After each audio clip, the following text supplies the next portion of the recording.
ठीक है। ओके, नमस्कार दोस्तों। ये आज हम एक नया सब्जेक्ट शुरू कर रहे हैं।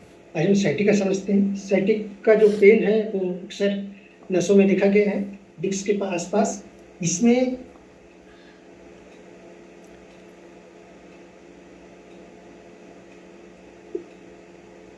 L4 और L5 वाला जो पार्ट होता है वहाँ से साइटिक नर्व जो रहती है निकलती है और इस तरीके से पीछे की तरफ जाती है। ज़्यादातर ये साइटिका जिसको कहते हैं, साइटिका, है ना। साइटिका वास्तव में एक प्रकार का मेंशन किया गया है, पेन से रिलेटेड वर्ड है। ये किसी डिसीज का इंडिकेशन डायरेक्ट देखने को नहीं मिल रहा है, बल्कि ओनली एक पेन को या किसी निश्चित रूट पे होने वाले किसी पेन को या इन्फ्लामेशन को शो करते नजर आ रहा है। तो ये साइटिक जो नर्व होती है वास्तव में एज वेल सर्वाइकल की ही पार्ट देखी गई है और यहाँ से रूट निकलती है L4 और 5 सर्वर की। तो इससे आप क्या देख रहे हैं कि कहीं ना कहीं ये जो डिस्क होती है आसपास की, इसमें बीच में जो कार्टिलेज होती है स्पेशल, अगर मान लीजिए गलत उठने और बैठने के कारण क्या होता है या फिर बहुत सारे कारण लक्षणों के रूप में अपन देखेंगे, तो यहाँ से डिस्क की जो कार्टिलेज जो रहती है हल्की सी वो रैप्चर हो जाती है, दब जाती है, जिसके कारण साइटिक जो नर्व्स होती है या तो वो मसल्स के आसपास या किसी अंदर डिग पे पहुंच करके वो रैप्चर हो जाती है।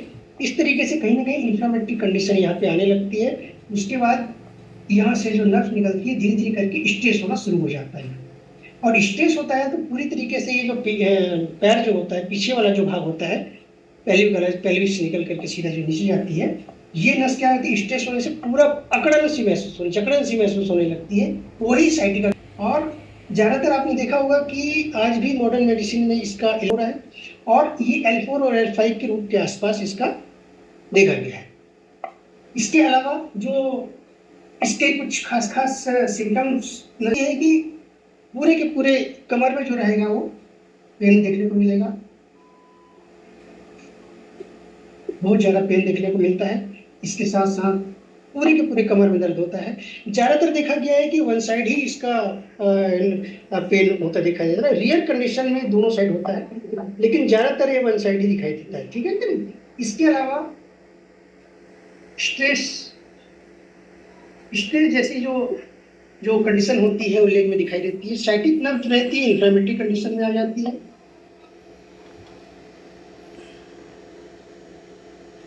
इन्फ्लेमेशन हो जाता है उस पार्ट में और साथ ही साथ स्ट्रेस के साथ पेन होता है, बहुत ही जबरदस्त पेन होता है कि नहीं।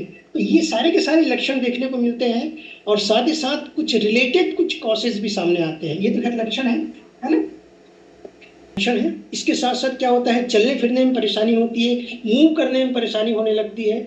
ये कुछ खास चीजें यहाँ देखने को मिलती है। साथ ही हल्की सी रेडनेस दिखाई दे सकती है, स्वेलिंग भी दिखाई दे सकती है। ये सारे के सारे सिम्टम हमको एक कॉमन जो आप और हम जो क्लिनिक में जो देख रहे हैं उससे रिलेटेड साफ साफ नजर आ जाती है कि नहीं। इसके कुछ खास जो कॉजेज इसको हम देखते हैं मिलते हैं। ये गलत तरीके से चलना या गलत तरीके से सोना। ज़्यादातर देखा होगा आपने कि अगर जो नरम गद्देदार जो बिस्तर होते हैं उसमें अगर मान लीजिए कोई सोता है तो ज़्यादातर समस्या आ जाती है, ऐसे समय में भी होने के चांस बढ़ जाते हैं, है कि नहीं। स्लीप, है ना। कुर्सी में जो बैठते हैं ज़्यादातर आपने देखा होगा कि आराम से बैठना पसंद करते हैं, टिक करके पैर के एक पैर के ऊपर एक पैर कर रख करके इस प्रकार से। तो आपने क्या देखा कि ज़्यादातर ऐसे समय में समस्या आती है। कुर्सी जो होती है, जो चेयर जो होती है, कंफर्टेबल चेयर होनी चाहिए वास्तव में देखा जाए तो। ज़्यादातर देखा गया कि लंबे समय तक अगर जो बैठते हैं, है कि नहीं, लंबे समय तक अगर मान लीजिए 20 to 30 मिनट्स, है ना, 20 to 30 मिनट, मैक्सिमम 30 मिनट्स मान के चलिए। तो ऐसे समय में अगर लंबे समय तक एक ही पोजीशन में बैठे तब भी समस्या, अकड़न वाली जो स्ट्रेस वाली जो समस्या आ रही है वो सामने आ जाती है। ठीक है कि नहीं। इसके साथ साथ जिनको आप क्या देख रहे हैं कि पहले से कोई समस्या सामने रहती है, जिसे कई बार देखने को मिलता है कि ज़्यादातर फीमेल में देखने को मिलता है कि कमर में जकड़न सी फील होती है, बार बार वो झुक के जो काम करते हैं। तो ऐसे लोगों को भी ये आसानी से होता नजर आता है। दूसरा कारण कभी कभी क्या होता है कि डिस्क में कोई समस्या रहती है, अपर पार्ट में कभी समस्या रहती है, जहाँ से साइटिक नस आती है, आगे चल के ये दो ब्रांच के रूप में बढ़ जाती है। तो ये आप क्या देख रहे हैं कि ये डिस्क में अगर मान लीजिए सर्वाइकल रीजन में किसी प्रकार की समस्या आती है, या डिस्क में अगर मान लीजिए स्लिप डिस्क जैसी समस्या जो पेनफुल कंडीशन होती है, उस कंडीशन में भी साइटिका का ओरिजिन यहाँ से देखा जा सकता है। ठीक है कि नहीं? इसके साथ साथ मैं इसको बता देता हूँ क्या होता है कि अगर मान लीजिए आपको किसी प्रकार की इंजरी हुई है, चोट लगी है, अगर मान लीजिए बैक वाले पार्ट में, उस कंडीशन में भी ये संभावना बढ़ जाती है, हो सकता है कि नहीं? ये कुछ छोटे छोटे कॉसेज जो होते हैं, जो हम भूल चुके होते हैं, ऐसे कॉसेज बहुत ज़्यादा मायने रखते हैं।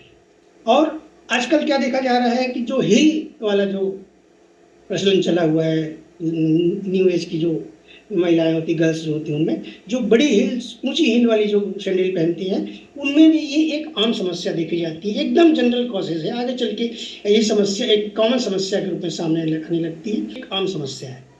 ठीक है कि नहीं? और कमर की हमेशा पेल्विक रीजन का पेन एक कंप्लेंट मिलते जाती है, और साथ ही साथ और बहुत सारी समस्याएं हैं जिसमें साइटिका भी एक मेन समस्या सामने आती है। तो ये देखने को मिलता ही है, और इसलिए भी ये सावधानी में बहुत ज़्यादा जरूरी हो जाता है। तो ये मेन कॉसेज देखने को मिलता है। ठीक है कि नहीं? मेन कॉसेज, सावधानियां हम किस तरीके से कर सकते हैं, तो सीधी सी बात सामने आती है कि आप कॉसेज पे काम कीजिए, है कि नहीं? कॉसेज पे काम कीजिए। और स्पेशली मैंने स्टार्टिंग में बताया कि भाई फिजियोथेरेपी बहुत सफल हुई है इसमें, ये सभी पैथी वाले इसको जानते भी हैं, आयुर्वेद भी इसको अच्छे से समझते हैं, और मॉडर्न मेडिसिन वाले, एलोपैथी वाले बहुत अच्छे समझते हैं, और हम भी समझते हैं अच्छे से। तो ज़्यादातर देखा हुआ है कि आज फिजियोथेरेपी इसमें किया जा रहा है, सिक लगाई जा रही है, पट्टी लगाई वगैरह, जो भी आप समझ रहे हैं, इस प्रकार से बहुत सारे ऑयल वगैरह आज अवेलेबल है। आप ये ध्यान रखेंगे कि आप कभी भी झटके से खड़े नहीं होंगे, ये कॉमन सी बात सामने आ रही है। इसके साथ साथ एक ही पोजीशन पे लंबे समय तक नहीं लेटे रहेंगे। एक्सरसाइज की बात आती है, तो आप जब आपको पता है कि भाई ऐसी समस्या है ना, कमर की जब समस्या है, तो एक्सरसाइज कुछ दिनों के लिए, जब तक पूरा रिलीफ नहीं हो जाता, तब तक के लिए उसे बंद कर देंगे, अवॉइड कर देंगे। ठीक है कि ये कुछ सावधानी है। खाने में आप क्या करेंगे? अच्छा जल्दी पचने वाला भोजन लेंगे, जिसमें मिनरल के सब्सटेंस हो, आयरन ज़्यादा हो, ऐसे कुछ लेंगे। जूसेस वगैरह का सेवन आप कर सकते हैं। अलावा कुछ ऐसी चीज़ें सामने आती है जो शायद आने वाले समय में साइटिका को जन्म दे सकती हैं, जैसे कि गाउट है, आर्थराइटिस जैसी समस्या है, कुछ पुरानी अगर मान लीजिए डिस्पेप्सिया जैसी समस्या, या प्राइमरी कंडीशन जैसे कॉन्स्टिपेशन जैसी समस्या। तो ये जो कुछ समस्याएं आती है, जिनमें ये ओरिजिन के रूप में भी देखा जा सकता है। तो इन सी चीज़ों का भी ध्यान रखेंगे, पहले इनका ट्रीटमेंट करवाएंगे। ठीक है कि नहीं?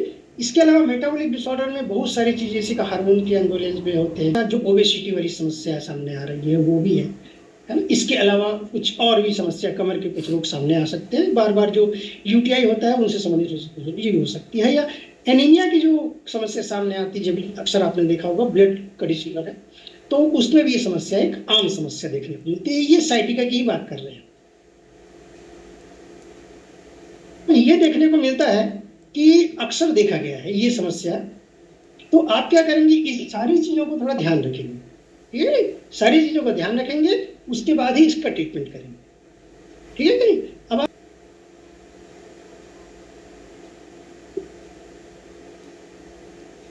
साइटिक आप ट्रीटमेंट लिखेंगे। सबसे पहले आप एडवाइस लिखिए। एडवाइस में आप देख रहे हैं कि भाई एक्सरे एक मोस्ट कॉमन सजेशन देखने को मिलता है, एमआरआई है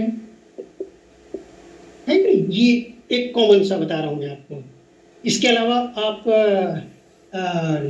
जो भी आपको सहयोगी लग सकते हैं, करवा सकते हैं, डिफिशियंसी वाले। इसके साथ साथ जब आप ट्रीटमेंट शो करते हैं, तो आप लिखेंगे सबसे पहले, और मैं टेस्ट करूंगा। मैं ये दवा नहीं करूंगा कि मैं जो ट्रीटमेंट लिख रहा हूँ वो पूरी तरीके से सही है। आप सबसे पहले साइटिका फाइंड करेंगे, और एज देखेंगे, यहाँ एज लिखेंगे, है कि नहीं?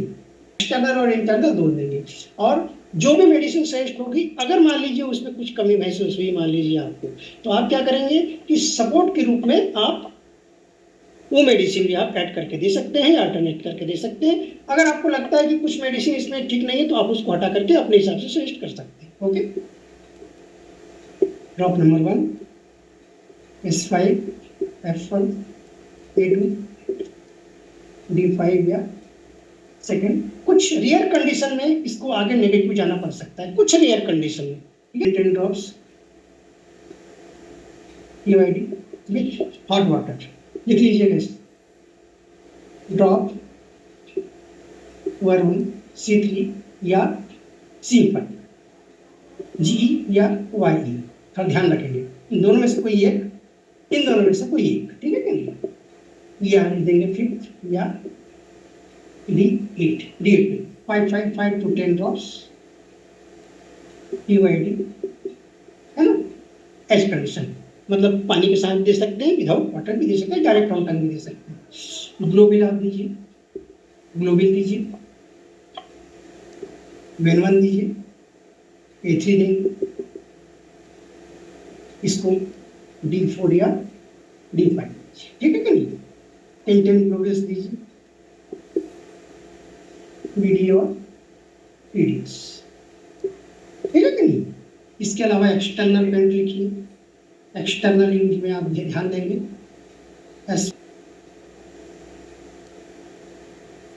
C5